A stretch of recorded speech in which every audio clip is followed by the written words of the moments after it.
Vice of India ਤੇ ਤੁਹਾਡਾ ਸਭ ਦਾ ਹਾਰਦਿਕ ਸਵਾਗਤ ਹੈ ਜੀ। ਅੱਜ ਅਸੀਂ 1984 ਦੇ ਜੂਨ ਵਿੱਚ ਵਾਪਰੀ ਬਹੁਤ ਵੱਡੀ ਘਟਨਾ ਦੇ ਉੱਤੇ ਗੱਲਬਾਤ ਕਰਨ ਵਾਸਤੇ ਸਟੂਡੀਓ 'ਚ ਹਾਜ਼ਰ ਹਾਂ। ਮੇਰੇ ਨਾਲ ਨੇ ਸਰ ਹਰਪ੍ਰੀਤ ਸਿੰਘ ਜੁੰਦਾ। ਸਤਿ ਸ਼੍ਰੀ ਅਕਾਲ ਜੁੰਦਾ ਸਾਹਿਬ। ਸਤਿ ਸ਼੍ਰੀ ਅਕਾਲ ਐਮਪੀ ਸਿੰਘ ਜੀ, ਮਿਹਰਬਾਨੀ। ਜੁੰਦਾ ਸਾਹਿਬ, ਬਲੂ ਸਟਾਰ ਆਪਰੇਸ਼ਨ ਜਿਹੜਾ ਬੜੇ ਵਿਉਂਤਬੱਧ ਤਰੀਕੇ ਨਾਲ ਸਿਸਟੇਮੈਟਿਕਲੀ ਵੈਲ ਪਲੈਨਡ ਤਰੀਕੇ ਦੇ ਨਾਲ ਕੀਤਾ ਗਿਆ ਔਰ ਦਰਬਾਰ ਸਾਹਿਬ ਅੰਮ੍ਰਿਤਸਰ ਔਰ ਅਕਾਲ ਤਖਤ ਸਾਹਿਬ ਨੂੰ ਢਹਿ ਢੇਰੀ ਕਰਨ ਦੀ ਜਿਹੜੀ ਗੱਲ ਸਾਹਮਣੇ ਆਈ ਹੈ, ਬੇਸ਼ੱਕ ਅੱਜ ਦੀ ਜਨਰੇਸ਼ਨ ਨੂੰ ਇਹ ਗੱਲਾਂ ਦਾ ਪਤਾ ਨਹੀਂ, ਪਰ ਇਸ ਘਟਨਾ ਦੇ ਉੱਤੇ 1 2 4 ਨਹੀਂ, ਬਹੁਤ ਸਾਰੀਆਂ ਕਿਤਾਬਾਂ ਲਿਖੀਆਂ ਗਈਆਂ। ਬਹੁਤ ਸਾਰੇ ਲੇਖਕਾਂ ਨੇ ਉਹਨਾਂ ਘਟਨਾਵਾਂ ਦਾ ਜ਼ਿਕਰ ਕੀਤਾ, ਬਹੁਤ ਸਾਰੇ ਲੇਖਕਾਂ ਨੇ ਇਹਨਾਂ ਘਟਨਾਵਾਂ ਦੇ ਪਿਛੋਕੜ ਦਾ ਜ਼ਿਕਰ ਕੀਤਾ। ਇੱਕ ਮਤ ਸਾਰੇ ਨਹੀਂ ਹੈਗੇ। ਕਾਰਨ ਕੀ ਸੀਗੇ, ਇਹ ਅਜੇ ਵੀ ਗੁੱਝੇ ਭੇਤ ਬਣੇ ਹੋਏ ਆ, ਸਿਵਾਏ ਇਸ ਗੱਲ ਤੇ ਕਿ ਇਸ ਆਪਰੇਸ਼ਨ ਨੂੰ ਕਰਨ ਵਿੱਚ ਉਸ ਵੇਲੇ ਦੀ ਹਕੂਮਤ ਪੱਬਾਂ ਭਾਰ ਹੋਈ ਪਈ ਸੀ। ਉਹਨੇ ਉਹ ਹੱਥ ਕੰਡੇ ਵਰਤੇ ਜਿਹੜੇ ਕਦੀ ਵੀ ਕਿਸੇ ਜਮਹੂਰੀ ਦੇਸ਼ ਵਿੱਚ ਇੱਦਾਂ ਦੇ ਕਦੀ ਕਿਸੇ ਸਰਕਾਰ ਨੇ ਨਹੀਂ ਕੀਤਾ। ਆਪਦੀ ਸਰਕਾਰ, ਆਪਦੀ ਫੌਜ, ਆਪਦਾ ਹੀ ਧਰਮ ਸਥਾਨ, ਉਹ ਇਸ ਤਰੀਕੇ ਨਾਲ ਉਹਨੂੰ ਢਹਿ ਢੇਰੀ ਕਰਨ ਦੇ ਲਈ ਕੀਤਾ ਗਿਆ। ਮੈਂ ਆਪਦੀ ਸਰਕਾਰ ਤਾਂ ਕਹਿੰਦਾ, ਦੇਸ਼ ਦਾ ਮੁਖੀ ਉਸ ਵੇਲੇ ਰਾਸ਼ਟਰਪਤੀ ਗਿਆਨੀ ਜੈਲ ਸਿੰਘ ਸੀ ਔਰ ਗਿਆਨੀ ਜੈਲ ਸਿੰਘ ਦੀ ਰਹਿਨੁਮਾਈ ਹੇਠ, ਅਗਵਾਈ ਹੇਠ ਫੌਜ ਨੇ, ਉਹ ਤਿੰਨਾਂ ਫੌਜਾਂ ਦਾ ਕਮਾਂਡਰ ਹੁੰਦਾ ਜਿਹੜਾ ਰਾਸ਼ਟਰਪਤੀ ਹੈ, ਉਹਦੀ ਇਜਾਜ਼ਤ ਤੋਂ ਬਿਨਾਂ ਇੱਦਾਂ ਦਾ ਕੋਈ ਕੰਮ ਨਹੀਂ ਕੀਤਾ ਜਾਂਦਾ। ਉਹਦੀ ਰਹਿਨੁਮਾਈ ਹੇਠ ਉਹਦੀਆਂ ਨਜ਼ਰਾਂ ਦੇ ਸਾਹਮਣੇ ਸਾਰਾ ਕੁਛ ਹੋਇਆ। ਇੰਨਾ ਦੁਖਦਾਈ ਹੋਇਆ ਜਿਹਨੂੰ ਭੁਲਾਇਆ ਨਹੀਂ ਜਾ ਸਕਦਾ, ਕਦੀ ਵੀ ਨਹੀਂ ਭੁਲਾਇਆ ਜਾ ਸਕਦਾ। ਜਿਹੜਾ ਲੋਕਾਂ ਨੇ ਉਹ ਮੰਜ਼ਰ ਨਹੀਂ ਵੇਖਿਆ, ਉਹ ਦ੍ਰਿਸ਼ ਨਹੀਂ ਵੇਖਿਆ, ਉਹਨਾਂ ਨੇ ਕਿਤਾਬਾਂ 'ਚ ਪੜ੍ਹਿਆ, ਘਟਨਾਵਾਂ ਸੁਣੀਆਂ, ਵਡੇਰਿਆਂ ਤੋਂ ਸੁਣੀਆਂ ਜਾਂ ਮੀਡੀਆ ਤੋਂ ਸੁਣੀਆਂ, ਪੜ੍ਹੀਆਂ, ਤੇ ਰੌਂਗਟੇ ਖੜੇ ਹੋ ਜਾਂਦੇ। ਤੁਸੀਂ ਉੱਥੇ ਰਹੇ ਹੋ, ਉਹਨਾਂ ਦਿਨਾਂ ਵਿੱਚ ਉੱਥੇ ਸੀ। ਕੀ ਸੀ ਸਾਰਾ ਕੁਛ ਇਹ? ਮੈਂ ਚਾਹੂੰਗਾ ਕਿ ਥੋੜੇ ਜਿਹੇ ਉਸ ਘਟਨਾ ਬਾਰੇ ਗੱਲ ਕਰ ਲਈ ਜਾਵੇ ਜਿਹੜਾ 1 ਜੂਨ ਤੋਂ ਲੈ ਕੇ 6 ਜੂਨ ਤੱਕ ਹੋਇਆ, ਫਿਰ ਇਹਦੇ ਪਿਛੋਕੜ ਤੇ ਵੀ ਗੱਲ ਕਰਾਂਗੇ। ਦੇਖੋ ਐਮਪੀ ਸਿੰਘ ਜੀ, ਇਸ ਘਟਨਾ ਬਾਰੇ, ਇਸ ਘੱਲੂਘਾਰੇ ਬਾਰੇ, ਇਸ ਕਤਲਿਆਂ ਬਾਰੇ ਇੰਨਾ ਕੁਝ ਲਿਖਿਆ ਜਾ ਚੁੱਕਾ ਹੈ ਕਿ ਉਹਦੇ ਤੇ ਵਿਸ਼ਲੇਸ਼ਣ ਕਰਨਾ ਜਾਂ ਉਹਨੂੰ ਰਿਵਿਊ ਕਰਨਾ, ਗਲਤ ਜਾਂ ਠੀਕ ਦੇ ਚੱਕਰ 'ਚ ਪੈਣਾ ਮਤਲਬ ਕਾਫੀ ਡਿਟੇਲਡ ਹੈਗਾ। ਜਿਸ ਤਰ੍ਹਾਂ ਤੁਸੀਂ ਕਿਹਾ ਕਿ ਅਟੈਕ ਹੋਇਆ ਜੀ, ਪਲੈਨ ਤਰੀਕੇ ਨਾਲ ਕੀਤਾ, ਔਰ ਕਿਹੜੀਆਂ ਏਜੰਸੀਆਂ ਇਹਦੇ 'ਚ ਇਨਵੋਲਵ ਸੀ, ਕਿਹੜੀਆਂ ਸਰਕਾਰਾਂ, ਕਿਹੜਾ ਇੰਡੀਵਿਜੂਅਲ ਇਨਵੋਲਵ ਸੀ ਇਹਦੇ 'ਚ, ਉਹਦੇ ਬਾਰੇ ਸਭ ਪਤਾ, ਤੁਹਾਨੂੰ ਪਤਾ, ਮੈਨੂੰ ਪਤਾ, ਹਰ ਇੱਕ ਨੂੰ ਪਤਾ। ਨਹੀਂ, ਪਰ ਅੱਜ ਆਪਾਂ ਜ਼ਿਕਰ ਜ਼ਰੂਰ ਕਰਾਂਗੇ ਕਿ ਕੌਣ ਇਨਵੋਲਵ ਸੀ, ਜ਼ਿੰਮੇਵਾਰ ਕੌਣ ਸੀ। ਪਰ ਪਹਿਲਾਂ ਤਾਂ ਉਹ 1 ਜੂਨ ਤੋਂ ਲੈ ਕੇ 6 ਜੂਨ ਤੱਕ ਜੋ ਹੁਣ ਹੰਢਾਇਆ ਅੰਮ੍ਰਿਤਸਰ ਦੇ ਲੋਕਾਂ ਨੇ ਜਾਂ ਪੰਜਾਬ ਦੇ ਲੋਕਾਂ ਨੇ, ਉਹ ਜ਼ਰੂਰ ਮੈਂ ਚਾਹੂੰਗਾ। ਮੈਂ ਤੁਹਾਨੂੰ ਦੱਸਦਾ ਕਿ ਉਦੋਂ ਨਾ ਮਾਹੌਲ, ਇੱਕ ਤੇ ਗਰਮੀ ਦੇ ਵਿੱਚ ਨਾ ਬੰਦੇ ਦੀ ਵੈਸੇ ਮੱਤ ਮਾਰੀ ਹੁੰਦੀ ਹੈ, ਬਹੁਤ ਜ਼ਿਆਦਾ ਗਰਮੀ ਹੁੰਦੀ ਹੈ। ਦੂਸਰਾ ਇਹਦੇ 'ਚ ਇਹ ਹੈ ਕਿ ਬੜਾ ਟੈਂਸ ਮਾਹੌਲ ਸੀ। ਅਕਾਲੀ ਲੀਡਰ ਜਿਹੜੇ ਨੇ ਉਹ ਮਈ ਦੇ ਆਖਰੀ ਹਫ਼ਤੇ ਦੇ ਵਿੱਚ ਸ਼ਾਇਦ 2 ਵਾਰੀ ਗਏ ਦਿੱਲੀ। ਨਰਸਿਮਹਾ ਰਾਓ ਜੋ ਉਦੋਂ ਦਾ ਪ੍ਰੋਬਬਲੀ ਗ੍ਰਹਿ ਮੰਤਰੀ ਸੀ, ਉਹ ਲਿਖਦਾ ਆਪਣੀ ਬੁੱਕ ਪੀ 'ਚ ਨੰਬਰ ਵੀ ਲਿਖਿਆ ਹੈਗਾ। ਔਰ ਇਸ ਆਉਣ ਜਾਣ ਦੇ ਵਿੱਚ ਹਰਿਮੰਦਰ ਸਾਹਿਬ ਕੰਪਲੈਕਸ ਦਾ ਜਿਹੜਾ ਮਾਹੌਲ ਸੀ ਬੜਾ ਟੈਂਸ ਸੀ ਉਦੋਂ, ਬਹੁਤ ਜ਼ਿਆਦਾ ਟੈਂਸ। ਔਰ ਲੋਕਾਂ ਨੂੰ ਪਤਾ ਸੀ ਕਿ ਇਹ ਅਟੈਕ ਹੋਣਾ ਇੱਥੇ, ਖਾਸ ਕਰਕੇ ਜਿਹੜੇ ਬੰਦੇ ਅੰਦਰ ਰਹਿੰਦੇ ਸੀ ਪਰਮਾਨੈਂਟ, ਉਹਨਾਂ ਨੂੰ ਪਤਾ ਸੀ, ਉਹ ਪੂਰੇ ਕੌਨਫੀਡੈਂਟ ਸੀ ਕਿ ਇੱਥੇ ਅਟੈਕ ਕਰਨਾ ਹੀ ਕਰਨਾ ਹੈ, ਚਾਹੇ ਅਸੀਂ ਬਾਹਰ ਚਲ ਜਾਈਏ ਜਾਂ ਇੱਥੇ ਰਹੀਏ। ਠੀਕ ਹੈ ਜੀ। ਹੁਣ ਤੁਸੀਂ ਪੁੱਛਿਆ ਕਿ ਪਹਿਲੀ 2 ਤੇ 3 ਨੂੰ ਕੀ ਹੋਇਆ। ਮੈਂ ਦੱਸਦਾ ਕਿ ਸਾਡਾ ਪਹਿਲੀ ਗੱਲ ਹੈ ਕਿ ਉੱਥੋਂ ਸ਼ਹਿਰ ਸੀ ਕੋਈ 30 ਕਿਲੋਮੀਟਰ ਦੂਰ, 30-32 ਕਿਲੋਮੀਟਰ ਦੂਰ, ਬਟਾਲਾ। ਉੱਥੋਂ ਸਾਨੂੰ ਸਾਰੀ ਇਨਫੋਰਮੇਸ਼ਨ ਮਿਲਦੀ ਸੀ। ਮੇਰੀ 12 ਸਾਲ ਉਮਰ ਸੀ ਉਸ ਟਾਈਮ 'ਤੇ, ਪਰ ਸਾਡੇ ਡੈਡ ਤੇ ਸਾਡੇ ਜਿਹੜੇ ਬਾਪੂ ਜੀ ਸੀ ਉਹ ਬੜੇ ਇਨਵੋਲਵ ਸੀ। ਲਾਈਕ ਉਹਨਾਂ ਨੂੰ ਪਤਾ ਹੁੰਦਾ ਸੀ ਕਿ ਅੱਜ ਕੀ ਹੋਇਆ, ਕਿਹੜਾ ਅਕਾਲੀ ਲੀਡਰ ਕਿਹਦੇ ਨਾਲ ਮਿਲਿਆ। ਅਖਬਾਰਾਂ ਜਿਹੜੀਆਂ ਨੇ ਤੁਹਾਨੂੰ ਪਤਾ, ਅਕਾਲੀ ਪੱਤਰਕਾਰ, ਅਜੀਤ, ਤੇ ਦੂਸਰਾ ਇੱਕ ਹਿੰਦ ਸਮਾਚਾਰ ਹੁੰਦਾ ਸੀ ਉਰਦੂ ਦਾ, ਔਰ ਇੱਕ ਪੰਜਾਬ ਕੇਸਰੀ ਹੁੰਦਾ ਸੀ। ਠੀਕ ਹੈ ਜੀ। ਇਹ ਸਾਰੀਆਂ ਲਿਆ ਕੇ ਪੜ੍ਹਦੇ ਹੁੰਦੇ ਸੀ। ਅਤੇ ਉਦੋਂ 1 ਜੂਨ ਨੂੰ ਜਦੋਂ 12:30 ਤੋਂ ਲੈ ਕੇ ਰਾਤੀ 7:30 ਵਜੇ ਤੱਕ ਗੋਲੀ ਚੱਲੀ ਹੈ। ਤੇ ਉਸ ਟਾਈਮ ਤੇ ਸਾਡੇ ਪਿੰਡ ਦੇ ਬੰਦੇ ਵੀ ਅੰਦਰ ਸੀ। ਉਹ ਆ ਕੇ ਦੱਸਦੇ, ਉਹਨਾਂ ਨੂੰ ਨੈਚੁਰਲ ਜਦੋਂ ਪਿੰਡ ਆਏ ਵਾਪਸ ਹੋ ਤੇ ਉਹਨਾਂ ਨੂੰ ਪੁੱਛਿਆ ਵੀ ਕਿੱਦਾਂ, ਉਹਨਾਂ ਨੇ ਬੜਾ ਦੱਸਿਆ ਕਿ ਪਤਾ ਨਹੀਂ ਸੀ ਲੱਗਦਾ ਵੀ ਕਿੱਧਰੋਂ ਗੋਲੀ ਆਉਂਦੀ ਹੈ, ਕਿਸ ਸਾਈਡ ਤੋਂ ਕੌਣ ਚਲਾ ਰਿਹਾ ਹੈਗਾ, ਛੱਤਾਂ ਤੋਂ ਆਉਂਦੀ ਸੀ। ਹੁਣ ਤੇ ਦੇਖੋ ਗਲਿਆਰਾ ਬਣ ਗਿਆ ਹਰਿਮੰਦਰ ਸਾਹਿਬ ਦੇ ਆਸੇ ਪਾਸੇ, ਬਿਲਕੁਲ ਕਲੀਅਰ ਕਰ ਦਿੱਤਾ। ਉਦੋਂ ਬੜੀਆਂ ਉੱਚੀ ਉੱਚੀਆਂ ਇਮਾਰਤਾਂ, ਭੀੜ ਭੜੱਕਾ ਸੀ, ਨਿੱਕੇ ਨਿੱਕੇ ਬਾਜ਼ਾਰ ਸੀ, ਨਿੱਕੇ ਨਿੱਕੇ ਪੈਸੇਜਸ ਹੁੰਦੇ ਸੀ। ਠੀਕ ਹੈ ਜੀ। ਔਰ ਜੇ ਤੁਸੀਂ ਘੰਟਾ ਘਰ ਚੌਂਕ ਤੋਂ ਰਾਈਟ ਹੈਂਡ ਸਾਈਡ ਤੋਂ ਹੋ ਕੇ ਫਿਰ ਵਾਪਸ ਇੱਧਰ ਆਉਣਾ ਤੁਸੀਂ ਤੇਜਾ ਸਿੰਘ ਸਮੁੰਦਰੀ ਹਾਲ ਤੇ ਤੁਸੀਂ, ਤੁਹਾਨੂੰ ਘੱਟੋ ਘੱਟ ਅੱਧਾ ਘੰਟਾ ਤੇ ਲੱਗ ਜਾਂਦਾ ਹੁੰਦਾ ਸੀ, ਕਿਉਂਕਿ ਰਸ਼ 'ਚ ਸਾਰਾ ਕਰਕੇ। ਉਸ ਟਾਈਮ ਤੇ ਦੱਸਦੇ ਹੈ ਕਿ ਉੱਤੋਂ ਗੋਲੀ ਪਤਾ ਨਹੀਂ ਕਿੱਥੋਂ ਆਉਂਦੀ ਸੀ। ਔਰ ਜਿਹੜੇ ਪਤਾ ਨਹੀਂ ਦਾ ਮਤਲਬ ਸਰਕਾਰੀ ਮਤਲਬ ਪੁਲਿਸ ਵੱਲੋਂ ਆਉਂਦੀ ਸੀ ਜਾਂ ਜਿਹੜੇ ਅੰਦਰ ਜਿਹੜੇ ਮਿਲੀਟੈਂਟ ਸੀ, ਜਿਹੜੇ ਖਾੜਕੂ ਸੀ, ਉਹਨਾਂ ਨੇ ਇੱਕ ਗੋਲੀ ਨਹੀਂ ਚਲਾਈ ਉੱਧਰ। ਅੱਛਾ, ਕੋਈ ਨਹੀਂ ਗੋਲੀ ਚਲਾਈ। ਠੀਕ ਹੈ ਜੀ। ਔਰ ਉਦਣ ਕੋਈ ਮੇਰੇ ਖਿਆਲ 11 ਕਿ 12 ਜਿਹੜੇ ਆਮ ਲੋਕ ਸੀ, ਆਮ ਸ਼ਰਧਾਲੂ ਸੀ, ਉਹ ਉਦਣ ਉਹਨਾਂ ਦੀ ਡੈਥ ਹੋਈ ਜਾਂਦੀ ਪਹਿਲੇ ਦਿਨ। ਹਾਂਜੀ। ਦੂਜੇ ਦਿਨ ਕੁਝ ਨਹੀਂ ਹੋਇਆ। 2 ਜੂਨ ਨੂੰ ਕੁਝ ਨਹੀਂ ਹੋਇਆ। ਠੀਕ ਹੈ ਜੀ। ਸਿਵਾਏ ਕਿ ਮਾਹੌਲ ਬੜਾ ਟੈਂਸ ਹੋ ਗਿਆ, ਕਿਉਂਕਿ ਜਿਹੜੇ ਬੰਦੇ ਉਹ ਗੋਲੀ ਨੂੰ ਹੰਢਾ ਕੇ ਵਾਪਸ ਪਿੰਡਾਂ 'ਚ ਗਏ ਸੀ, ਉਹਨਾਂ ਨੇ ਇੱਕ ਕ੍ਰੀਏਟ ਕਰ ਦਿੱਤਾ ਕਿ ਉੱਥੇ ਕੁਝ ਹੋਣ ਵਾਲਾ ਹੈ। ਠੀਕ ਹੈ ਜੀ। ਫਿਰ 2 ਤਰੀਕ ਸ਼ਾਮ ਨੂੰ ਇੱਕ ਐਕਸਾਈਟਮੈਂਟ ਸੀ ਸਾਰਿਆਂ 'ਚ ਕਿ ਇੰਦਰਾ ਗਾਂਧੀ ਨੇ ਕੌਮ ਨੂੰ ਸੰਬੋਧਨ ਕਰਨਾ ਹੈਗਾ। ਤਕਰੀਬਨ 8 ਵਜੇ ਦਾ ਟਾਈਮ ਸੀ। ਮੈਨੂੰ ਅਜੇ ਵੀ ਯਾਦ ਹੈ, ਉਹ 8:30 ਦਾ ਕੀਤਾ, ਮੁੜ ਕੇ 9 ਦਾ ਕੀਤਾ ਟਾਈਮ। ਉਹ ਇੱਕ ਮਿਊਜ਼ਿਕ ਸਿਤਾਰ ਵਾਦਕ ਜਿਹਾ ਵਜਾਉਂਦਾ ਸੀ ਤੇ ਲੋਕੀ ਟੀਵੀ ਸੈੱਟਾਂ ਦੇ ਅੱਗੇ ਬੈਠੇ ਸੀ, ਪਤਾ ਨਹੀਂ ਕੀ ਕਹਿਣਾ ਹੈਗਾ।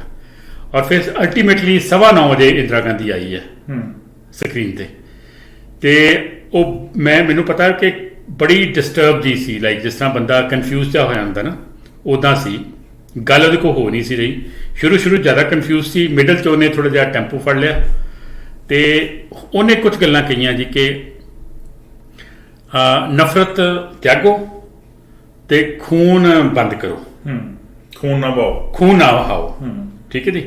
ਇਹ ਤੋਂ ਇਲਾਵਾ ਕਿ ਸ਼ਾਂਤੀ ਬਾਰੇ ਗੱਲ ਕੀਤੀ, ਪੀਸਫੁਲਨੈਸ ਬਾਰੇ ਗੱਲ ਕੀਤੀ, ਪੰਜਾਬ ਬਾਰੇ ਗੱਲ ਕੀਤੀ। ਔਰ ਇੱਕ ਲੁਕਵਾਂ ਜਿਹਾ ਉਹਨੇ ਇਹ ਵੀ ਕਿਹਾ ਕਿ ਸਾਡੀ ਜਿਹੜੀ ਹੈ ਇਸ ਅਪੀਲ ਨੂੰ ਕਮਜ਼ੋਰੀ ਨਾ ਸਮਝਿਆ ਜਾਏ। ਠੀਕ ਹੈ ਜੀ। ਅਸੀਂ ਛੋਟੇ ਬੱਚੇ ਸੀ, ਸਾਨੂੰ ਆਖਿਆ, ਸਾਨੂੰ ਇਹ ਇੰਪ੍ਰੈਸ਼ਨ ਸੀ ਕਿ ਮਤਲਬ ਇਹ ਤੇ ਸ਼ਾਂਤੀ ਦੀਆਂ ਗੱਲਾਂ ਕਰਦੀ ਪਈ ਹੈ ਤੇ ਉੱਥੇ ਹਰਿਮੰਦਰ ਸਾਹਿਬ ਗੋਲੀ ਚੱਲਦੀ ਪਈ ਹੈ। ਅੱਜ ਕੱਲ੍ਹ ਗੋਲੀ ਚੱਲੀ ਹੈ, ਹੈ ਨਾ ਜੀ। ਤੇ ਕੁਛ ਨਾ ਬੱਚੇ ਦੀ ਮਾਨਸਿਕਤਾ ਤੇ ਮੈਨੂੰ ਸਮਝ ਆਇਆ, ਪਰ ਅਸੀਂ ਛੋਟੇ ਜਿਹੜੇ ਵੱਡੇ ਆਪਣੇ ਬਜ਼ੁਰਗ ਸੀ ਉਹਨਾਂ ਦੇ ਵੱਲ ਦੇਖਦੇ ਹਾਂ, ਗੱਲਾਂ ਕਰਦੇ ਹਾਂ, ਉਹਨਾਂ ਦੀ ਅਬਜ਼ਰਵੇਸ਼ਨ ਆਪਾਂ ਸੁਣਦੇ ਸੀ ਤੇ ਉਹ ਕਹਿੰਦੇ ਸੀ ਕਿ ਇਹ ਕੁਝ ਵੱਡਾ ਆਪਰੇਸ਼ਨ ਕਰਨ ਜਾ ਰਹੀ ਹੈ। ਔਰ ਇਹ ਜਿਹੜੀ ਚੀਜ਼ ਹੈ, ਇਹਨੂੰ ਤੁਸੀਂ ਲਓ ਕਿ ਅਜਮੇਰ ਸਿੰਘ ਵੀ ਲਿਖਦੇ ਆ ਕਿ ਇਸ ਨੂੰ ਫੇਸ ਵੈਲਿਊ ਦੇ ਤੌਰ ਤੇ ਨਹੀਂ ਸੀ ਲੈਣਾ ਚਾਹੀਦਾ।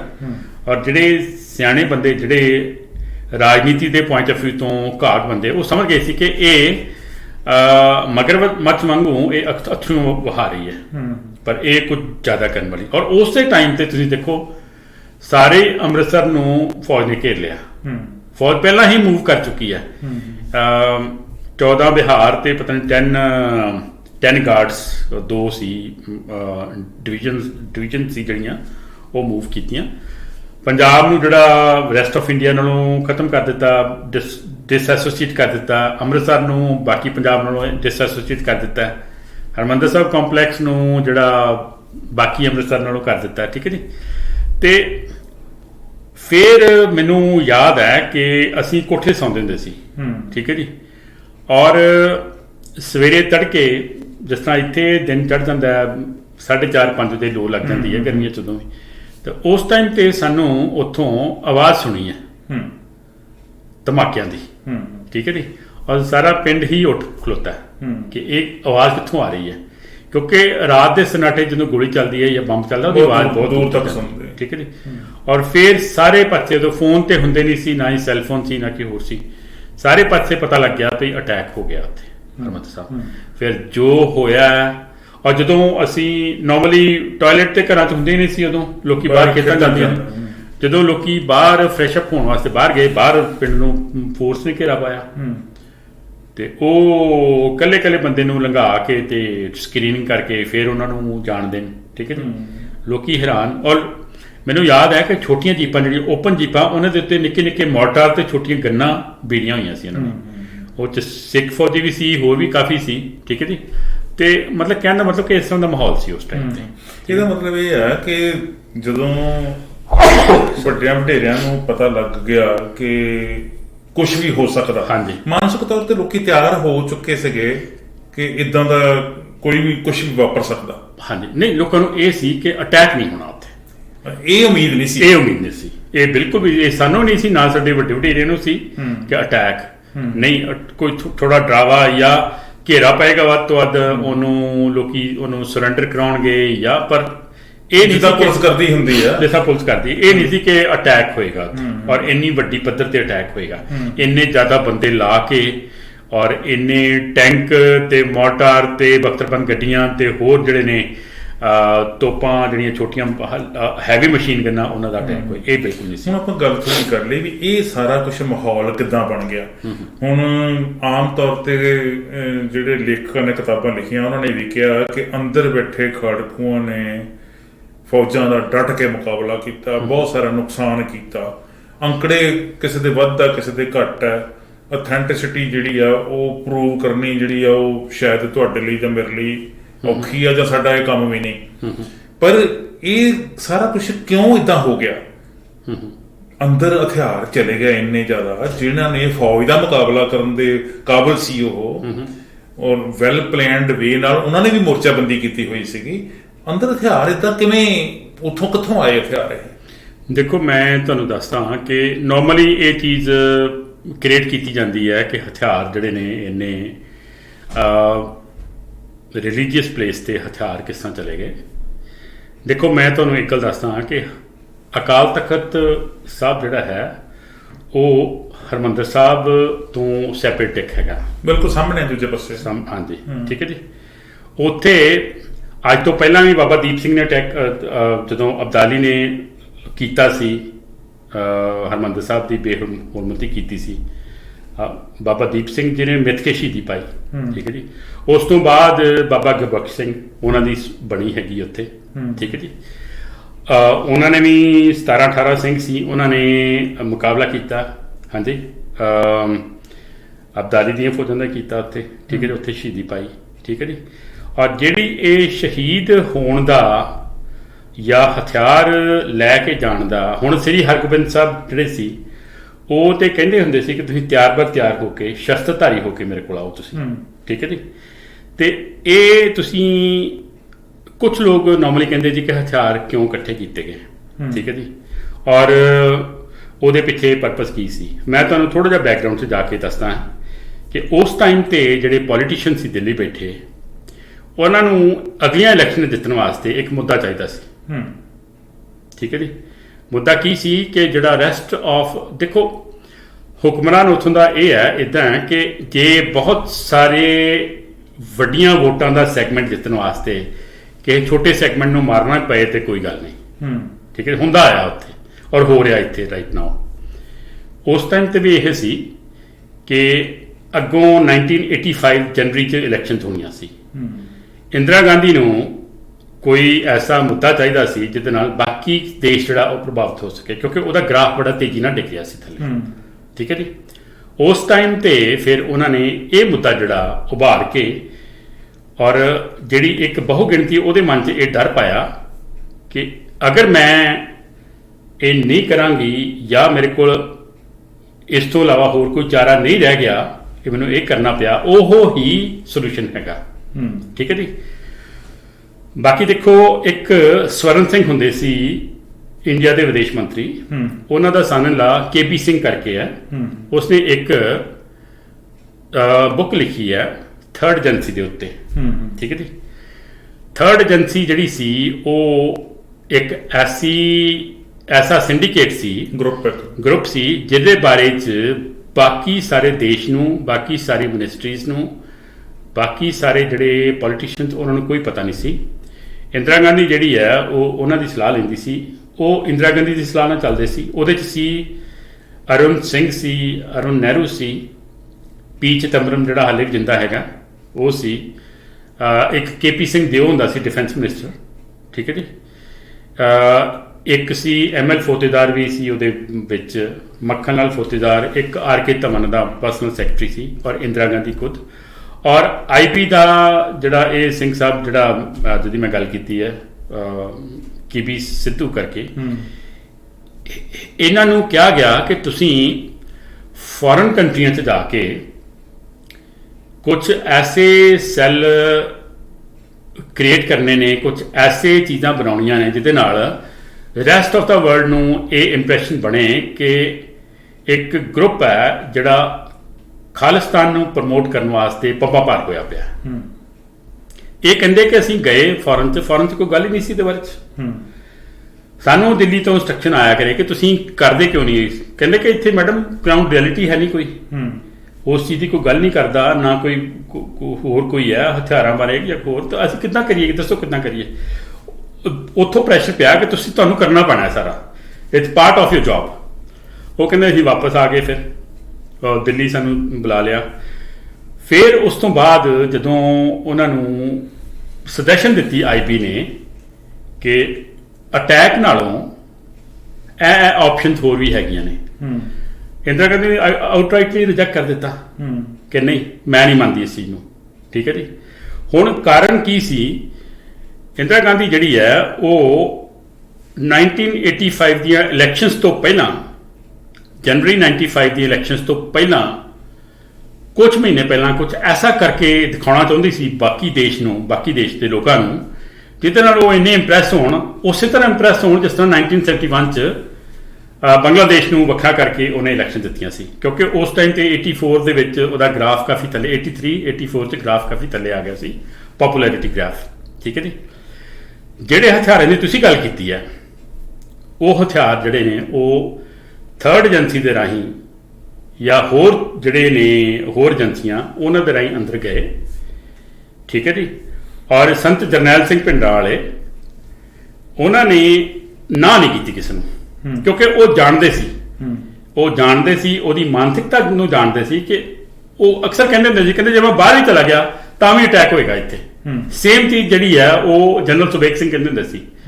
ਈਵਨ ਗੁਰਚਰਨ ਸਿੰਘ ਟੋੜਾ ਜਿਹੜਾ SCPC ਦਾ ਪ੍ਰੈਜ਼ੀਡੈਂਟ ਸੀ ਉਸ ਟਾਈਮ ਤੇ, ਉਹਦੇ ਨਾਲ ਕਹਿੰਦੇ ਬਹਿਸ ਚੱਲ ਪਣੀ, ਦਿੱਲੀ ਤੋਂ ਇੰਸਟਰਕਸ਼ਨ ਹੋਣੀ ਇਹ ਬੰਦੇ ਨੂੰ ਬਾਹਰ ਕੱਢ ਦਿਓ, ਆਪਾਂ ਨਹੀਂ ਕਰਦੇ।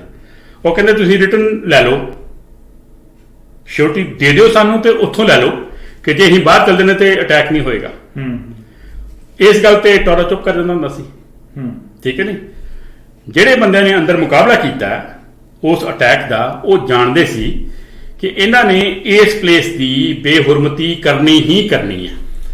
ਜਿਉਂਦਾ ਜੀ ਹਥਿਆਰਾਂ ਦੀ ਗੱਲ ਸ਼ੁਰੂ ਕੀਤੀ ਸੀ ਆਪਾਂ, ਤੇ ਆਮ ਤੌਰ ਤੇ ਇਹ ਦੋਸ਼ ਲੱਗਦਾ ਕਿ ਹਥਿਆਰ ਜਿਹੜੇ ਆ ਗੁਆਂਢੀ ਮੁਲਕ ਵੱਲੋਂ ਸਪਲਾਈ ਕੀਤੇ ਗਏ, ਜਾਂ ਗੁਆਂਢੀ ਮੁਲਕ ਵਿੱਚ ਕੈਂਪ ਲੱਗੇ ਹੁੰਦੇ ਸੀ ਜਿੱਥੇ ਸਿਖਲਾਈ ਦਿੱਤੀ ਜਾਂਦੀ ਸੀ। ਇਹ ਗੱਲ ਜਿਹੜੀ ਆ ਪ੍ਰੂਵ ਕਰਨ ਦੀ ਗੱਲ ਨਹੀਂ ਆਪਾਂ ਕਰਦੇ, ਦੋਸ਼ਾਂ ਦੀ ਗੱਲ ਕਰਦੇ। ਹੁਣ ਜਦੋਂ ਅਟੈਕ ਹੋ ਗਿਆ ਉਸ ਤੋਂ ਬਾਅਦ ਇੰਦਰਾ ਗਾਂਧੀ ਨੂੰ ਇੱਕ ਬਹੁਤ ਵੱਡੇ ਰੁਤਬੇ ਦੇ ਨਾਲ ਸਨਮਾਨਿਤ ਕਰਨ ਵਾਲੀ ਗੱਲ ਹੋਈ ਕਿ ਇਹ ਤਾਂ ਇੱਕ ਬਹੁਤ ਬਹਾਦਰ ਦੇਵੀ ਹੈ ਜਿਹਨੇ ਦੇਸ਼ ਨੂੰ ਬਚਾ ਲਿਆ। ਔਰ ਇਹ ਕਹਿਣ ਵਾਲੇ ਕੌਣ ਹੈ? ਜਿਹੜੇ ਇੰਦਰਾ ਗਾਂਧੀ ਦੀ ਜਿੱਤ ਹਾਰ ਬਾਰੇ ਫਿਕਰਮੰਦ ਸੀ। ਜੇ ਇੰਦਰਾ ਗਾਂਧੀ ਆਪਦੀ ਜਿੱਤ ਬਾਰੇ ਫਿਕਰਮੰਦ ਸੀ, ਆਪਦੀ ਹਾਰ ਬਾਰੇ ਫਿਕਰਮੰਦ ਸੀ, ਇਲੈਕਸ਼ਨ ਜਿੱਤਣਾ ਚਾਹੁੰਦੀ ਸੀ, ਤੇ ਉਹਨੂੰ ਦੇਵੀ ਕਹਿਣ ਵਾਲਿਆਂ ਦੇ ਨਾਂ ਜਿਹੜੇ ਸੀ ਉਹ ਲਾਲ ਕ੍ਰਿਸ਼ਨ ਅਡਵਾਨੀ ਤੇ ਅਟਲ ਬਿਹਾਰੀ ਵਾਜਪੇਈ ਸੀ, ਠੀਕ ਹੈ ਜੀ, ਠੀਕ ਹੈ ਜੀ। ਉਹ ਹੁਣ ਤੁਸੀਂ ਦੇਖੋ ਉਦੋਂ ਬਾਅਦ ਉਹਨਾਂ ਨੇ ਤੇ ਕਿਹਾ ਹੀ ਕਿਹਾ, ਉਹਨਾਂ ਨੇ ਲਾਲ ਕ੍ਰਿਸ਼ਨ ਅਡਵਾਨੀ ਨੇ ਤਾਂ ਆਪਦੀ ਕਿਤਾਬ ਦੇ ਵਿੱਚ ਵੀ ਜ਼ਿਕਰ ਕੀਤਾ ਕਿ ਮੈਂ ਉਹਨੂੰ ਕਿਹਾ ਸੀ, ਮੈਂ ਉਹਨੂੰ ਉਹਨਾਂ ਨੇ ਰੱਖਿਆ ਕਿਸੇ ਗੱਲ ਦਾ, ਉਹਨੇ ਜ਼ਿਕਰ ਕੀਤਾ ਉਹ ਬੰਦਾ ਜੀਂਦਾ। ਹੁਣ ਇੱਕ BJP ਦਾ ਬੰਦਾ ਜੀ ਨਾਨਾ ਜੀ ਦੇਸ਼ਮੁਖ, ਹਾਂਜੀ ਮਹਾਰਾਸ਼ਟਰ ਤੋਂ, ਹਾਂਜੀ ਬੜਾ ਤਗੜਾ ਪੋਲੀਟੀਸ਼ੀਅਨ ਰਿਹਾ ਜੀ, ਉਹਨੇ ਆਪਦੀ ਕਿਤਾਬ ਵਿੱਚ ਜ਼ਿਕਰ ਕੀਤਾ।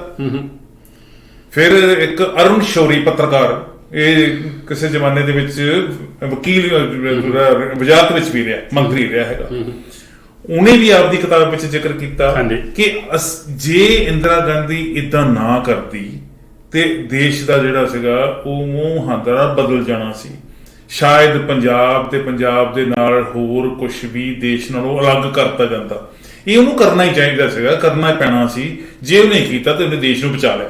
ਕਿੱਥੋਂ ਤੱਕ ਸਹਿਮਤੀ ਕਰ ਸਕਦੀ ਦੁਨੀਆ? ਦੇਖੋ ਜੀ, ਮੈਂ ਤੁਹਾਨੂੰ ਦੱਸਦਾ ਕਿ ਜਦੋਂ ਇੰਡੀਆ ਦੀ ਜਿਹੜੀ ਸਭ ਤੋਂ ਵੱਡੀ ਤਰਾਸਦੀ ਇਹ ਹੈ ਕਿ ਹਰ ਪਾਰਟੀ ਨੂੰ ਇਲੈਕਸ਼ਨ ਜਿੱਤਣ ਵਾਸਤੇ ਬਹੁ ਗਿਣਤੀ ਨੂੰ ਖੁਸ਼ ਕਰਨਾ ਪੈਣਾ ਹੀ ਪੈਣਾ। ਘੱਟ ਗਿਣਤੀਆਂ ਜਿਹੜੀਆਂ ਨੇ ਅਗਰ ਉਹਨਾਂ ਦੀ ਫੇਵਰ ਕਰਦੇ ਆ ਤਾਂ ਉਹਨਾਂ ਦਾ ਸਤਿਆਨਾਸ਼ ਹੋ ਜਾਏਗਾ ਪੋਲੀਟੀਕਲ ਤੌਰ ਤੇ। ਇਹ ਹਰ ਪਾਰਟੀ ਜਾਣਦੀ ਹੈ।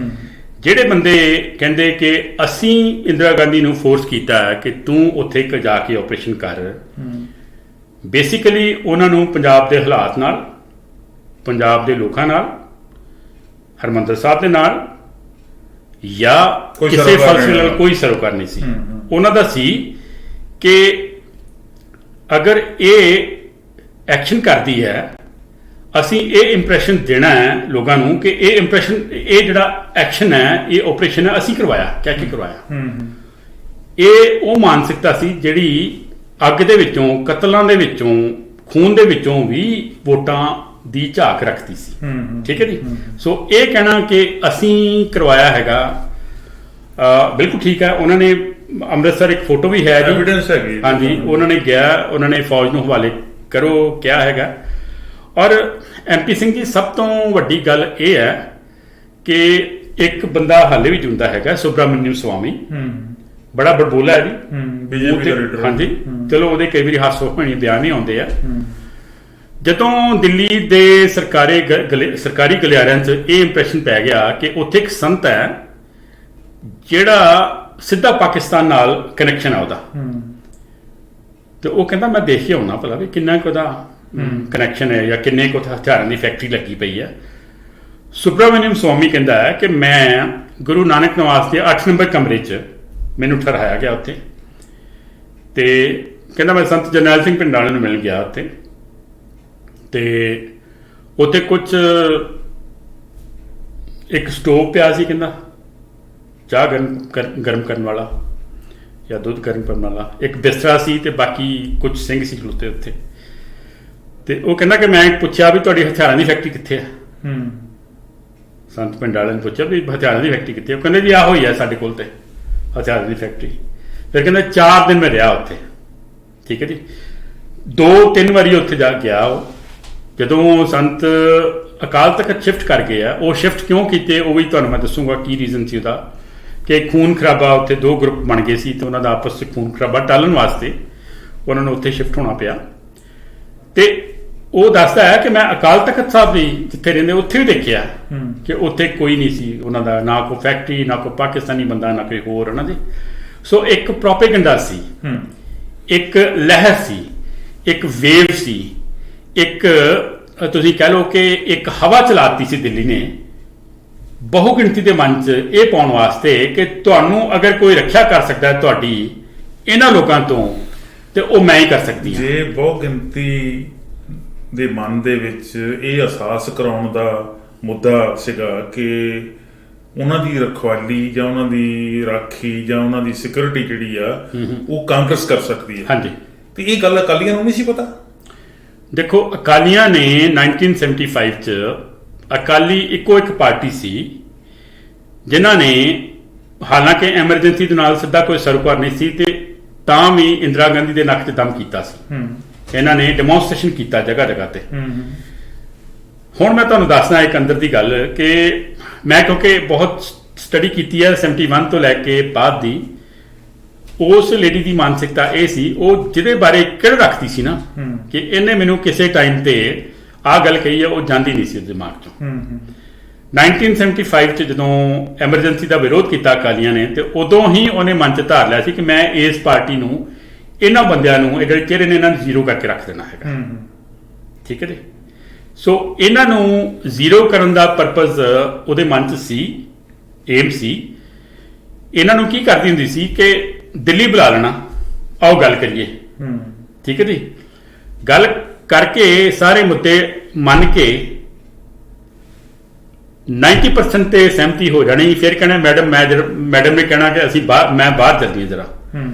ਆਪਣੇ ਜਿਹੜੀ ਅਸਿਸਟੈਂਟ ਆ ਉਹਦੇ ਸਹੀ ਸਨੈਪ ਭੇਜਣਾ ਕਿ ਮੈਂ ਸਾਰੀ ਰਿਜੈਕਟ ਕਰਦੀ, ਮੈਨੂੰ ਮਨਜ਼ੂਰ ਨਹੀਂ ਹੈਗਾ। ਠੀਕ ਹੈ ਜੀ।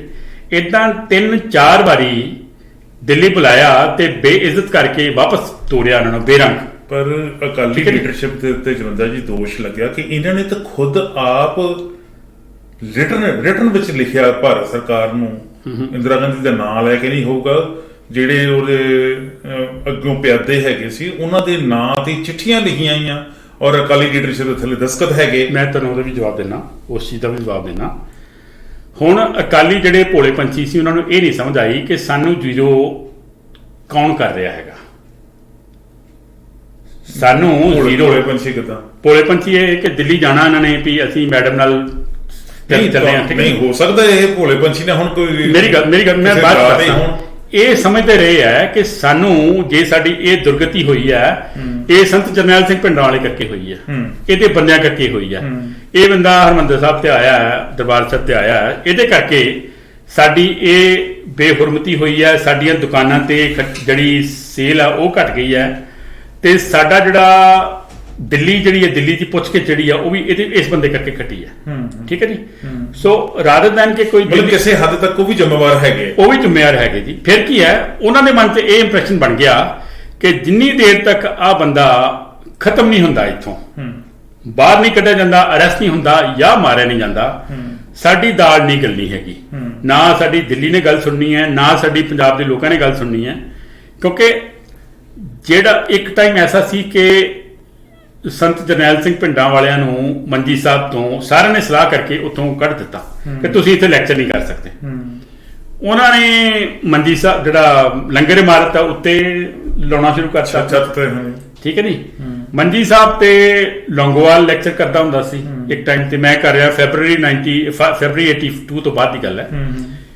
ਤੇ ਸੰਤ ਜਰਨੈਲ ਸਿੰਘ ਭਿੰਡਰਾਂ ਵਾਲੇ ਕਰਦੇ ਹੁੰਦੇ ਸੀ ਉੱਤੇ ਜਦੋਂ ਜਾਂਦੇ ਸੀਗੇ ਗ੍ਰਿਫਤਾਰੀਆਂ ਦੇਣ ਲਈ। ਉਸ ਟਾਈਮ ਤੇ ਰਿਫਟ ਥੋੜੀ ਜਿਹੀ ਵੱਧ ਗਈ ਸੀ ਆਪਸ ਤੇ, ਬਹੁਤ ਜ਼ਿਆਦਾ ਕਲੇਸ਼ ਸੀ। ਹਾਂਜੀ ਉਸ ਟਾਈਮ ਤੇ ਇੱਕ ਪੂਰੇਵਾਲ ਕਰਕੇ ਹੈ ਇੰਗਲੈਂਡ ਤੋਂ, ਮੈਨੂੰ ਨਹੀਂ ਪਤਾ ਕਿ ਉਹੀ ਬੰਦਾ ਸੇਮ ਬੰਦਾ ਹੈਗਾ ਜਿਹੜੇ ਕੈਲੰਡਰ ਨਾਨਕਸ਼ਾਹੀ ਕੈਲੰਡਰ ਜਿਹਨੇ ਕੀਤਾ ਸੀ ਜਾਂ ਕੋਈ ਹੋਰ ਹੈ।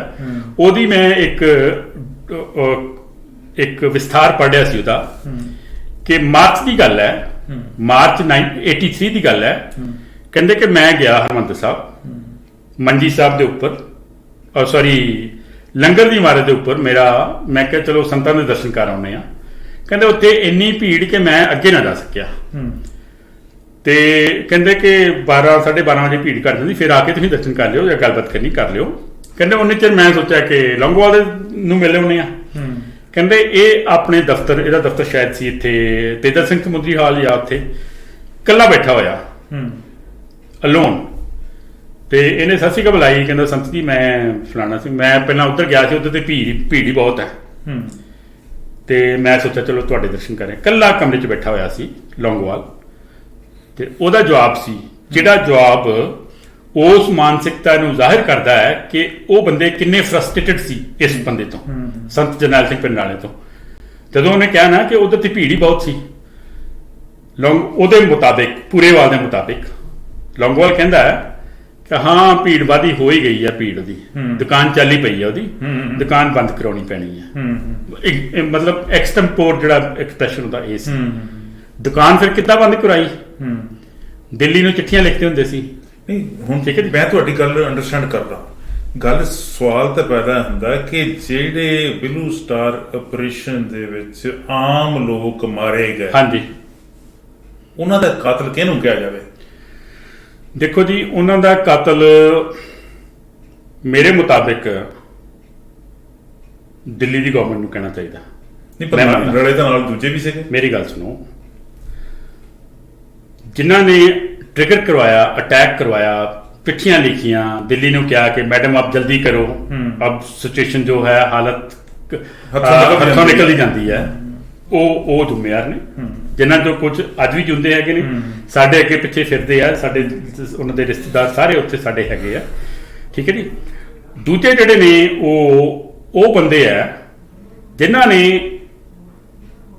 गुरु अर्जन देव जी का शहीदी का दिन चुनिया इस करके कि जिन्ना ज्यादा नुकसान इत्थे होएगा उन्ना ही ज्यादा दुनिया नूं इंप्रैशन ये दिता जाएगा कि अंदर जिहड़े ने इन्ने अतवादी सी।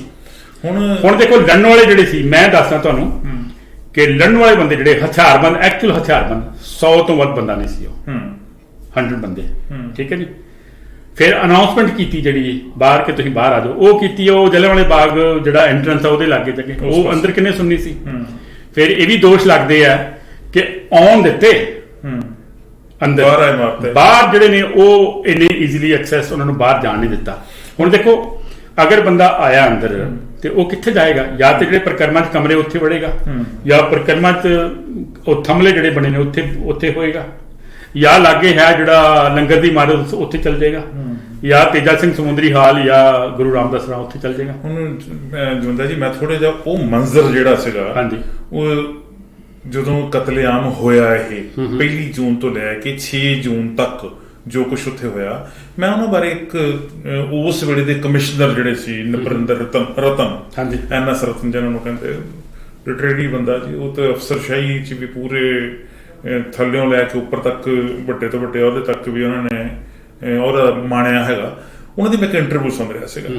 ਉਹਨਾਂ ਦੱਸਿਆ ਜੀ ਵੀ ਜਦੋਂ ਉੱਥੇ ਲਾਸ਼ਾਂ ਨੂੰ ਕੱਢਿਆ ਜਾ ਰਿਹਾ ਸੀ, ਕਹਿੰਦੇ ਮੈਂ ਆਈ ਵਿਟਨੈਸ ਹਾਂ, ਮੈਂ ਮੌਕੇ ਦਾ ਅਫਸਰ ਸੀ, ਤੇ ਮੈਂ ਕਹਿੰਦੇ ਜਦੋਂ ਵੇਖਿਆ ਜੀ ਪਿੰਡਾਂ 'ਚ ਡੰਗਰ ਜਦੋਂ ਮਰ ਜਾਂਦਾ ਕੋਈ, ਤੇ ਉਹਨੂੰ ਉਹ ਫਿਰ ਜਿਨ੍ਹਾਂ ਨੇ ਉਹਦਾ ਮਾਸ ਲਾਉਣਾ ਹੁੰਦਾ, ਜਿਨ੍ਹਾਂ ਨੇ ਉਹਦੀਆਂ ਹੱਡੀਆਂ ਨੂੰ ਭੇਜਣਾ ਹੁੰਦਾ, ਉਹ ਕੀ ਕਰਦੇ ਆ, ਡੰਗਰ ਦੇ ਗਿੱਟਿਆਂ ਨੂੰ ਰੱਸੀ ਪਾਉਂਦੇ ਆ, ਮਜ਼ਬੂਤ ਰੱਸੀ ਪਾਉਂਦੇ ਆ, ਅਗਲੇ ਪਾਸੇ ਵੀ ਤੇ ਪਿਛਲੇ ਪਾਸੇ ਵੀ, ਵਿਚਾਰ ਫਿਰ ਵੱਡਾ ਸਾਰਾ ਬਾਂਸ ਮਜ਼ਬੂਤ ਜਿਹਾ ਉਹ ਕਰਕੇ ਤੇ ਬੁੱਚੜ ਜਿਹੜੇ ਹੈਗੇ ਇੱਕ ਅੱਗੇ ਚੁੱਕ ਕੇ ਉਹ ਲੈ ਕੇ ਜਾਂਦੇ। ਕਹਿੰਦੇ ਬਿਲਕੁਲ ਸੇਮ ਸਿਚੁਏਸ਼ਨ ਜਿਹੜੀ ਹਰਮੰਦਰ ਸਾਹਿਬ ਦੇ ਵਿੱਚ ਕੰਪਲੈਕਸ ਵਿੱਚ ਜਿਹੜੀਆਂ ਲਾਸ਼ਾਂ ਬਾਹਰ ਲੈਂਦੀਆਂ ਜਾਂਦੀਆਂ ਸੀ, ਇਸੇ ਤਰ੍ਹਾਂ ਲੈਂਦੀਆਂ ਜਾਂਦੀਆਂ ਸੀਗੀਆਂ, ਬੜੀ ਬੇਦਰਦ ਤਰੀਕੇ ਨਾਲ। ਉਸ ਤੋਂ ਬਾਅਦ ਉਹਨਾਂ ਨੂੰ ਟਰਾਲੀਆਂ 'ਚ ਸੁੱਟਿਆ ਜਾਂਦਾ ਸੀ, ਇੱਦਾਂ ਜਿੱਦਾਂ ਤਹਾਂ ਲਾ ਕੇ ਕਣਕ ਦੀਆਂ ਬੋਰੀਆਂ ਜਾਂ ਕਿਸੇ ਹੋਰ ਚੀਜ਼, ਸੀਮਿੰਟ ਦੇ ਬੋਰੇ ਕਹਿ ਲਓ, ਵੀ ਇੱਕ ਦੂਜੇ ਦੇ ਉੱਤੇ ਸੁੱਟਦੇ ਜਾਂਦੇ। ਏਦਾਂ ਇੰਨੀ ਜ਼ਿਆਦਾ ਬੇਕਦਰੀ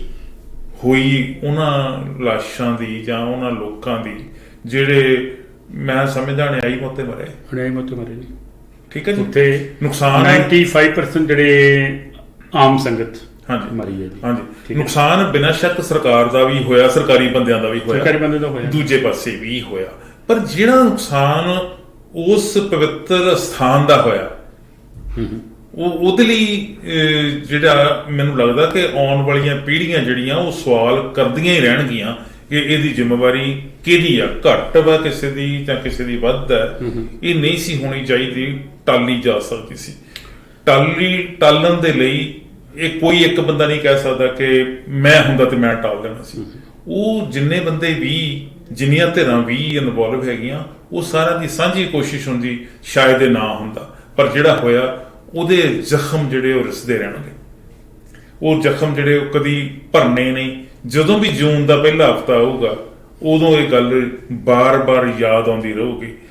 ਤੁਸੀਂ ਗੱਲ ਕਰ ਰਹੇ ਸੀ ਕਿ ਉਹ ਇੱਕ ਸਿੰਡੀਕੇਟ ਜਿਹੜਾ ਵਾ ਉਹ ਵਿਦੇਸ਼ਾਂ 'ਚ ਜਾ ਕੇ ਇਹ ਐਨਾਲਾਈਜ਼ ਕਰਕੇ ਆਇਆ ਤੇ ਰਿਪੋਰਟ ਕੀਤੀ ਉਹਨੇ ਪ੍ਰਧਾਨ ਮੰਤਰੀ ਇੰਦਰਾ ਗਾਂਧੀ ਨੂੰ ਕਿ ਇੱਥੇ ਕੁਝ ਨਹੀਂ ਹੈਗਾ, ਇੱਥੇ ਕੁਝ ਨਹੀਂ ਹੈ। ਅੱਜ ਦੁਨੀਆ ਦੇ ਹਰ ਕੋਨੇ 'ਚ ਇਹ ਜ਼ਖਮਾਂ ਦੀ ਗੱਲ ਕੀਤੀ ਜਾ ਰਹੀ ਹੈ, ਜ਼ਖਮਾਂ ਦੀ ਗੱਲ ਕੀਤੀ ਜਾ ਰਹੀ ਹੈ। ਔਰ ਤੁਸੀਂ ਦੇਖੋ ਕਿ ਲੋਕੀ ਜਿਹੜੇ ਆਈ ਵਿਟਨੈਸ ਹੈਗੇ ਨੇ ਉੱਥੋਂ ਦੇ, ਉਹ ਆਪਣੇ ਐਕਸਪੀਰੀਅੰਸ ਜਿਹੜੇ ਨੇ ਉਹ ਸੋਸ਼ਲ ਮੀਡੀਆ ਤੇ ਸ਼ੇਅਰ ਕਰ ਰਹੇ ਹੈਗੇ ਨੇ, ਹੋਰ ਜਿਹੜੇ ਨੇ ਇੰਸਟਾਗ੍ਰਾਮ ਤੇ ਉਹ ਫੋਟੋ ਪਾ ਰਹੇ ਹੈਗੇ ਨੇ, ਸਾਰਾ ਕੁਝ। ਸੋ ਮੈਂ ਅਕਸਰ ਇਹ ਸੋਚਦਾ ਹੁੰਦਾ ਕਿ ਜਿਹੜੀ ਚੀਜ਼ ਨੂੰ ਤੁਸੀਂ ਦਬਾਉਣਾ ਚਾਹੁੰਦੇ ਹੋ ਨਾ ਤੁਸੀਂ, ਉਹ ਕਿਸੇ ਨਾ ਕਿਸੇ ਰਾਹ ਦੇ ਥਾਣੀ ਉੱਪਰ ਆਉਂਦੀ ਹੈਗੀ ਹੈ। ਔਰ ਬਿਲਕੁਲ ਤੁਹਾਡੀ ਗੱਲ ਠੀਕ ਹੈ, ਇਹ ਕਦੀ ਭੁਲਾਈ ਨਹੀਂ ਜਾ ਸਕਦੀ, ਨਾ ਹੀ ਭੁੱਲਣਗੇ ਸਿੱਖ, ਨਾ ਹੀ ਦੁਨੀਆ ਭੁੱਲੇਗੀ। ਔਰ ਇਹਦੇ ਬਾਰੇ ਦੱਸਣਾ ਚਾਹੀਦਾ ਅਗਲੀ ਜਨਰੇਸ਼ਨ ਨੂੰ ਕਿ ਆਹ ਚੀਜ਼ ਹੋਈ ਸੀ ਸਾਡੇ ਨਾਲ। ਬਿਲਕੁਲ, ਇਹਦੀ ਬੈਕਗ੍ਰਾਉਂਡ ਵੀ ਪਤਾ ਹੋਣੀ ਚਾਹੀਦੀ, ਇਹਦੀ ਬੈਕਗ੍ਰਾਉਂਡ ਪਤਾ ਹੋਣੀ ਚਾਹੀਦੀ। ਜ਼ਿੰਮੇਵਾਰੀ ਦੇ ਬਾਰੇ ਇੱਕ ਟਰੁਥ ਕਮਿਸ਼ਨ ਦੀ ਗੱਲ ਕਰਦਾ ਜੀ ਰਮੇਸ਼ ਚੰਦਰ ਸਿੰਘ, ਜਿਹੜਾ ਉੱਥੋਂ ਦਾ DCC ਅੰਮ੍ਰਿਤਸਰ, ਉਹ ਕਹਿੰਦਾ ਕਿ ਟਰੁਥ ਕਮਿਸ਼ਨ ਬਣਨਾ ਚਾਹੀਦਾ, ਜਿਹੜਾ ਇੱਕ ਹਾਲਾਂ ਦੇਖੋ ਅਸੀਂ ਕਿੰਨੀ ਇਹ ਸ਼ਰਮ ਦੀ ਗੱਲ ਹੈ ਕਿ 37 ਸਾਲ ਬਾਅਦ ਅਸੀਂ ਇਹ ਗੱਲਾਂ ਕਹਿ ਰਹੇ ਕਿ ਟਰੁਥ ਕਮਿਸ਼ਨ ਬਣਨਾ, ਜਿਹੜਾ ਕਿ ਵੈਰੀ ਨੈਕਸਟ ਹੀ ਬਣ ਜਾਣਾ ਚਾਹੀਦਾ ਸੀ ਅਗਰ ਉਹਨਾਂ ਦੀ ਅਪਰੋਚ ਓਨੈਸਟ ਹੁੰਦੀ ਤੇ। ਇੱਕ ਗੱਲ ਮੈਂ ਹੋਰ ਜਿਹੜੀ ਜਾਣ ਤੋਂ ਪਹਿਲਾਂ ਆਪਾਂ ਕਰਨੀ ਚਾਹੁੰਦਾ, ਇੱਕ ਆਮ ਤੌਰ ਤੇ ਇਹਨਾਂ ਦਿਨਾਂ ਦੇ ਵਿੱਚ ਹੀ ਦੁਬਾਰਾ ਯਾਦ ਆਉਂਦੀ ਆ, ਦੁਬਾਰਾ ਗੱਲ ਉੱਠਦੀ ਆ ਕਿ ਜਦੋਂ ਗੋਲਡਨ ਟੈਂਪਲ ਤੇ ਬਿਲੂ ਸਾਹਿਬ ਆਪਰੇਸ਼ਨ ਹੋਇਆ ਤੇ ਬਹੁਤ ਸਾਰਾ ਸਮਾਨ, ਲਾਇਬ੍ਰੇਰੀ, ਕਿਤਾਬਾਂ, ਬਹੁਤ ਸਾਰਾ ਖਜ਼ਾਨਾ ਭਾਰਤ ਸਰਕਾਰ ਦੀ ਫੌਜ ਜਿਹੜੀ ਉਹ ਆਪਣੇ ਨਾਲ ਲੈ ਗਈ। ਫੌਜ ਨੇ ਜਦੋਂ ਵੀ ਕਦੀ ਗੱਲ ਹੋਈ, ਜਦੋਂ ਵੀ ਕੋਈ ਪ੍ਰਧਾਨ ਮੰਤਰੀ ਹੋਇਆ, ਸ਼੍ਰੋਮਣੀ ਕਮੇਟੀ ਨੇ ਜਾਂ ਸਿੱਖਾਂ ਦੇ ਨੁਮਾਇੰਦਿਆਂ ਨੇ ਸਰਕਾਰ ਕੋਲ ਪਹੁੰਚ ਕੀਤੀ ਕਿ ਤੁਸੀਂ ਸਾਡਾ ਤਾਂ ਖਜ਼ਾਨਾ ਲੈ ਗਏ ਚੁੱਕ ਕੇ, ਉਹ ਵਾਪਸ ਕਰੋ। ਹੁਣ ਇੱਕ ਨਵੀਂ ਘਟਨਾ ਵਾਪਰ ਗਈ। ਨਵੀਂ ਘਟਨਾ ਕੀ ਵਾਪਰ ਗਈ? ਜਦੋਂ ਨਵੇਂ ਗ੍ਰਹਿ ਮੰਤਰੀ ਨੂੰ, ਜਿਹੜਾ ਅਮਿਤ ਸ਼ਾਹ ਜਿਹੜਾ ਉਹਨੂੰ ਕਿਹਾ ਗਿਆ ਕਿ ਭਾਈ ਸਾਡਾ ਤੁਸੀਂ ਸਮਾਨ ਇਹਨਾਂ ਲੈ ਗਏ ਸੀਗੇ, ਉਹ ਵਾਪਸ ਕਿਉਂ ਨਹੀਂ ਕਰਦੇ? ਉਹ ਕਹਿੰਦੇ ਜੀ ਅਸੀਂ ਤਾਂ ਸਮਾਨ ਵਾਪਸ ਕਰਤਾ, ਤੁਸੀਂ ਸਾਨੂੰ ਪਹਿਲਾਂ ਲਿਸਟ ਦਿਓ ਕਿਹੜਾ ਕਿਹੜਾ ਸਮਾਨ ਸੀ। ਹਾਲਾਤ ਕੀ ਬਣੇ ਹੈਗੇ ਆ ਕਿ ਪ੍ਰੋਫੈਸਰ ਕਿਰਪਾਲ ਸਿੰਘ ਬਡੂੰਗਰ, ਜਿਹੜੇ ਸ਼੍ਰੋਮਣੀ ਕਮੇਟੀ ਦੇ ਪਹਿਲੀ 2-3 ਵਾਰੀ ਪ੍ਰਧਾਨ ਬਣ ਚੁੱਕੇ ਹੈਗੇ, ਉਹਨਾਂ ਦੀ ਰਹਿਨੁਮਾਈ ਹੇਠ 3 ਮੈਂਬਰੀ ਕਮੇਟੀ ਬਣਾਈ ਗਈ ਹੈ ਕਿ ਤੁਸੀਂ ਦੱਸੋ ਕਿ ਕਿਹੜਾ ਸਮਾਨ ਗਿਆ ਸੀ ਤੇ ਕਿਹੜਾ ਤੁਹਾਡੇ ਕੋਲ ਆ ਗਿਆ। ਹੁਣ ਸਰਕਾਰ ਕੋਲ ਤਾਂ ਰਸੀਦਾਂ ਹੈਗੀਆਂ, ਜਦੋਂ ਸਰਕਾਰ ਤੋਂ ਹੈਂਡਓਵਰ ਕਰਦੀ ਉਹ ਰਸੀਦਾਂ ਉਹ ਕਹਿੰਦੇ ਜੀ ਇੱਥੇ ਲਿਖੋ ਕਿ ਅਸੀਂ ਲੈ ਲਈ, ਠੀਕ ਹੈ ਜੀ।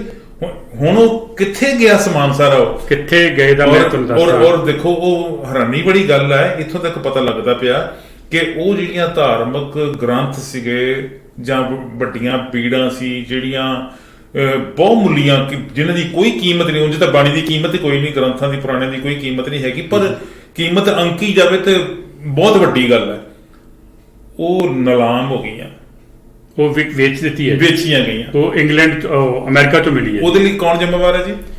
ਉਹਦੇ ਲਈ ਆਪਣੇ ਪੰਥਕ ਲੀਡਰ ਜ਼ਿੰਮੇਵਾਰ ਹੈ ਜੀ, ਠੀਕ ਹੈ।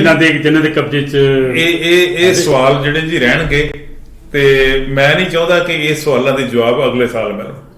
ਇਹ ਸਵਾਲਾਂ ਦੇ ਜਵਾਬ ਨਾਲੋਂ ਨਾਲ ਮਿਲਣੇ ਚਾਹੀਦੇ। ਉਹ ਕਹਿੰਦੇ ਨਾ ਜੀ ਕਿ ਘਰ ਕੋ ਆਗ ਲਗੀ ਘਰ ਕੇ ਚਿਰਾਗ ਸੇ, ਇਹ ਚੀਜ਼ ਬੜਾ ਕੁਝ ਹੋਇਆ ਜੀ, ਦੁਖਦਾਈ ਹੋਇਆ। ਇਸ ਗੱਲ ਤੇ ਅਸੀਂ ਚਿੰਤਾ ਵੀ ਪ੍ਰਗਟ ਕਰਦੇ ਹਾਂ, ਦੁੱਖ ਵੀ ਪ੍ਰਗਟ ਕਰਦੇ ਹਾਂ, ਔਰ ਜਿਹੜੇ ਅਨਿਆਈ ਮੌਤ ਲੋਕ ਮਰੇ ਆ ਉਹਨਾਂ ਨੂੰ ਸ਼ਰਧਾਂਜਲੀ ਭੇਟ ਕਰਦੇ ਹਾਂ। ਬਿਲਕੁਲ, ਬਹੁਤ ਮਿਹਰਬਾਨੀ। Thank you very much.